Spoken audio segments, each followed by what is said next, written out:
Thank you. Wow. Thank you, Philadelphia.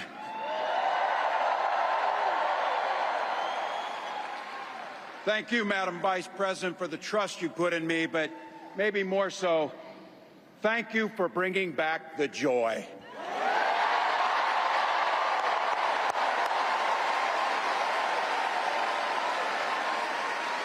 I'm thrilled to be on this journey with you and Doug, this incredible journey. And Pennsylvania, I know you know this, but my God, what a treasure you have in Josh Shapiro.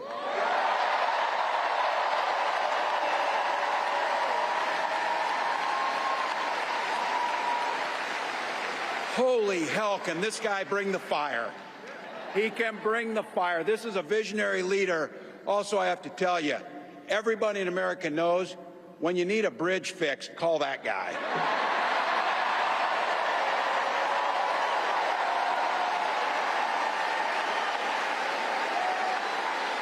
And I think sometimes we forget, and you see people a little one-dimensional, but seeing a guy who cares so deeply about his family, a man with compassion, vision, and I'll have to tell you this, I know this from experience, there is no one you would rather go to a Springsteen concert in Jersey with than him, than that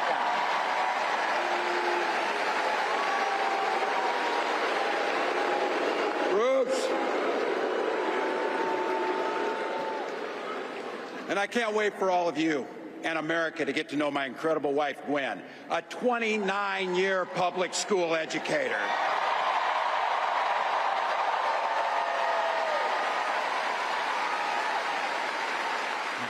Don't ever underestimate teachers.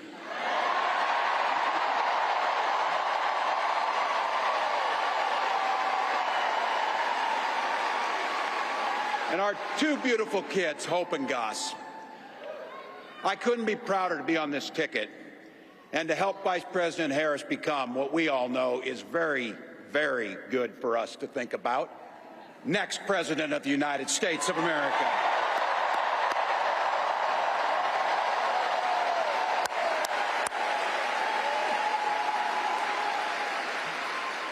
From her first day as a prosecutor, as a district attorney, Attorney General of the great state of California, a United States Senator, and Vice President of the United States.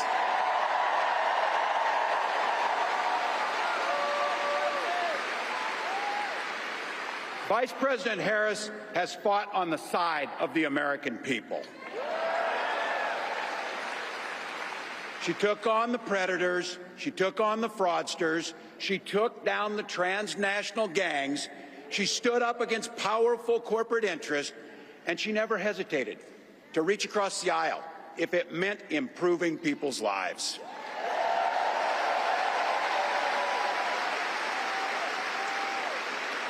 And I want all of you to hold this, and don't ever underestimate the power of this. She does it all with a sense of joy.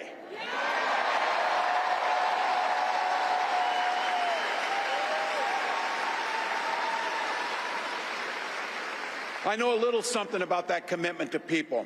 I was born in West Point, Nebraska. I lived in Butte, a small town of 400, where community was a way of life. Growing up, I spent the summers working on the family farm. My mom and dad taught us, show generosity towards your neighbors and work for a common good.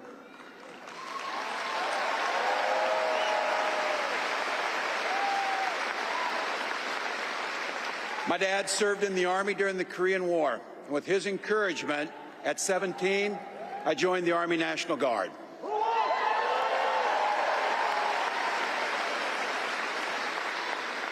For 24 years, I proudly wore the uniform of this nation.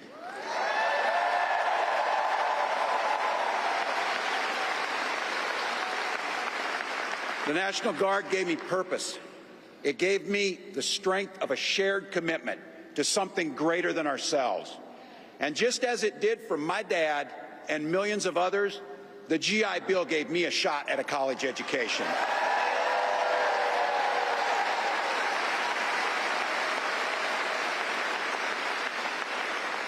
My dad was a teacher. My brothers and sisters and I followed in their footsteps.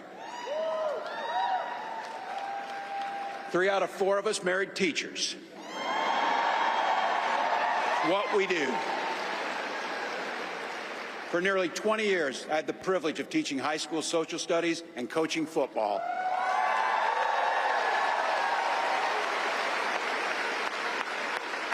Including winning that state championship. So thank you. Don't ever close the yearbook. Don't ever.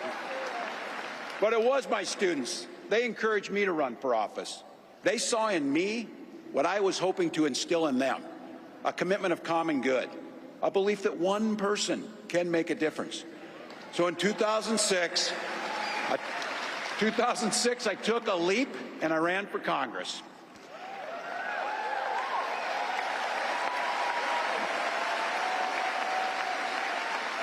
And because high school teachers are super optimistic, I was running in a district that had 1 Democrat since 1892. Well, my neighbors graced me with an opportunity to represent them in the United States House of Representatives.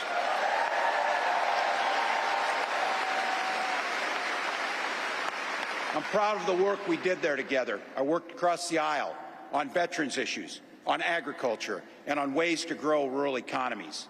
I learned the art of compromise without compromising my values.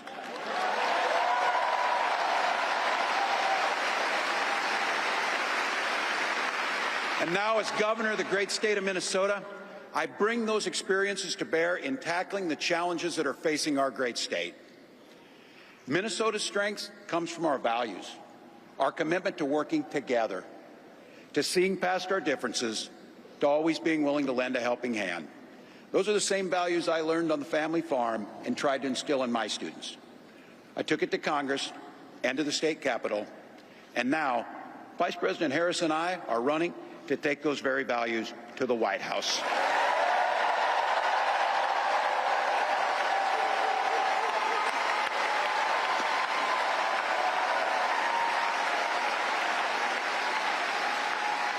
Now, Donald Trump sees the world a little differently than us.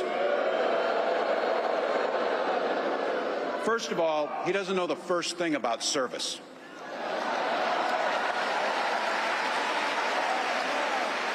He doesn't have time for it because he's too busy serving himself.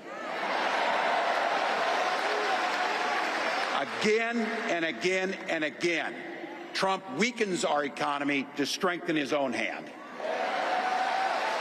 He mocks our laws. He sows chaos and division. And that's to say nothing of his record as president. He froze in the face of the COVID crisis. He drove our economy into the ground. And make no mistake, violent crime was up under Donald Trump.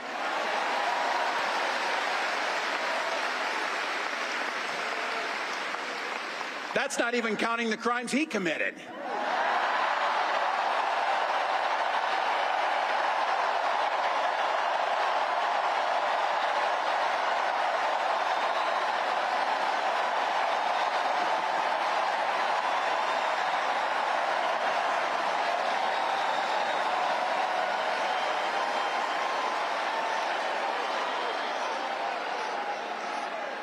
You know, some of us are,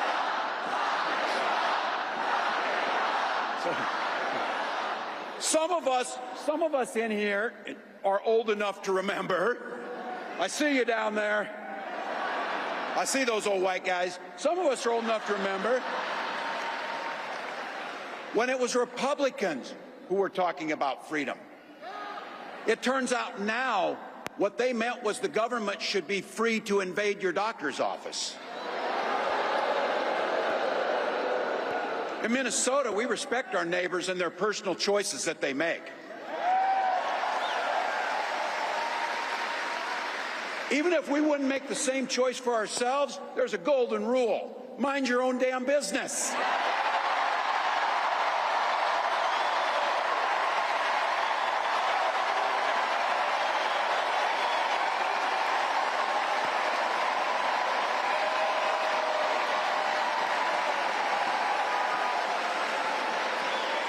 These guys are after my heart chanting, mind your own damn business. That feels good, so thank you.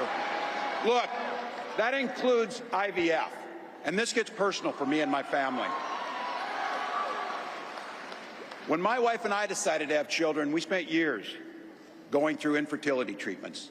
And I remember praying every night for a call for good news. The pit in my stomach when the phone rang, and the agony when we heard that the treatments hadn't worked. So it wasn't by chance that when we welcomed our daughter into the world, we named her Hope.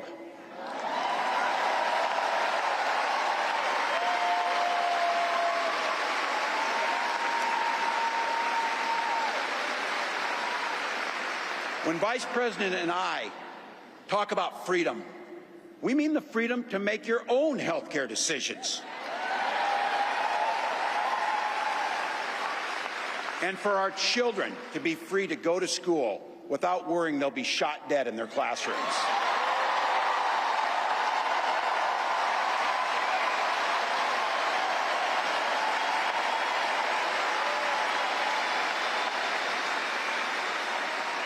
By the way, as you heard, I was one of the best shots in Congress, but in Minnesota, we believe in the Second Amendment, but we also believe in common sense gun violence laws.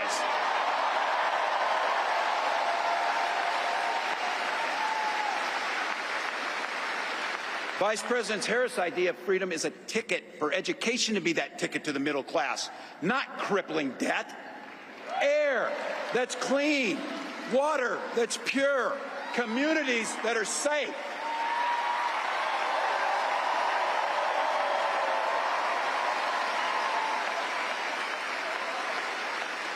A place where we settle our political differences not through violence, but with our votes.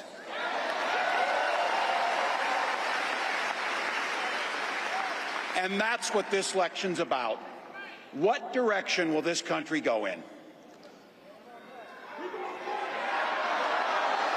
He's not going back. Well, Donald Trump would damn sure take us backwards. Let's be clear about that. And don't believe him when he plays dumb. He knows exactly what Project 2025 will do to restrict our freedoms.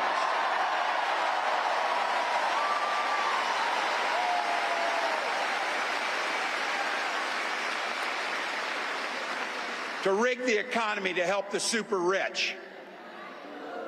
If Trump gets a chance to return, he's going to pick up exactly where he left off 4 years ago. Only this time, it will be much, much worse. Raising costs on middle-class family. He will repeal the Affordable Care Act, no doubt about it. He'll gut Social Security and Medicare. And when somebody tells you they believe him. He said he'd ban abortion across this country, and he'll do it, whether or not Congress is there or not. Donald Trump's not fighting for you or your family.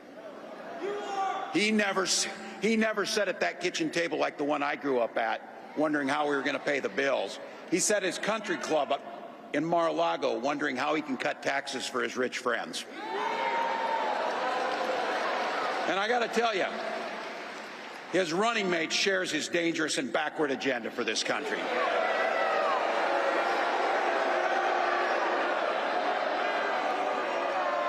J.D. Vance literally wrote the foreword for the architect of the Project 2025 agenda.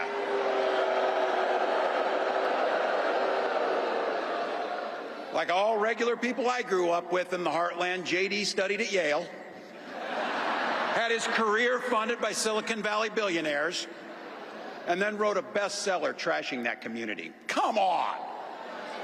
That's not what middle America is. And I got to tell you, I can't wait to debate the guy.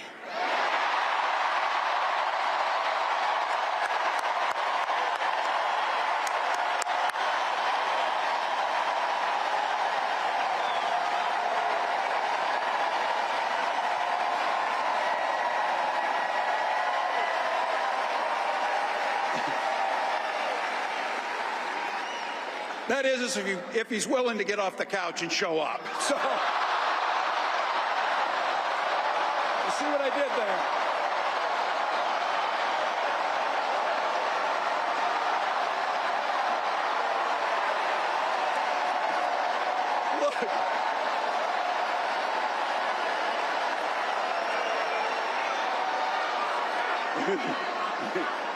I got to tell you, pointing out just an observation of mine that I made. I just have to say it. You know it, you feel it. These guys are creepy, and yes, just weird as hell. That's what you see. That's what you see.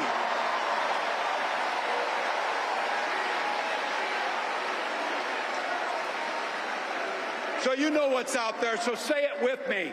We aren't going back. We aren't going back. We are not going back.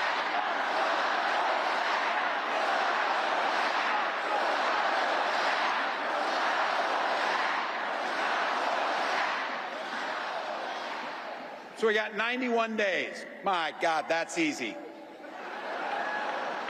We'll sleep when we're dead.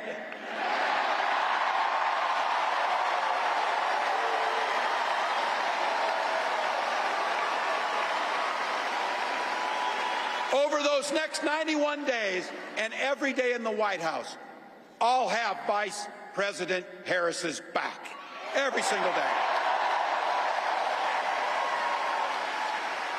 And we'll have yours.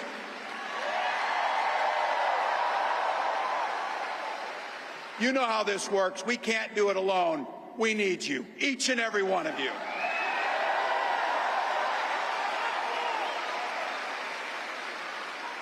Go over to KamalaHarris.com, get on board, because we need you. Freedom to make our own choices. This leader, this compassionate, careful, joyous leader believes in each and every one of you.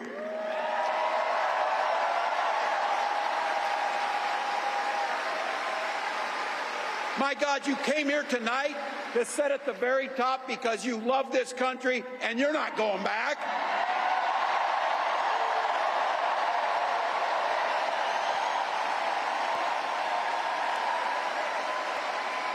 She believes in the opportunity for every single person to join the middle class.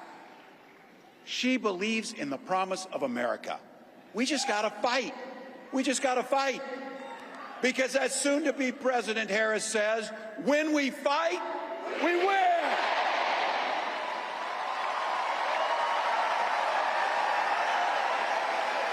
Thank you, Philadelphia. Thank you, Vice President.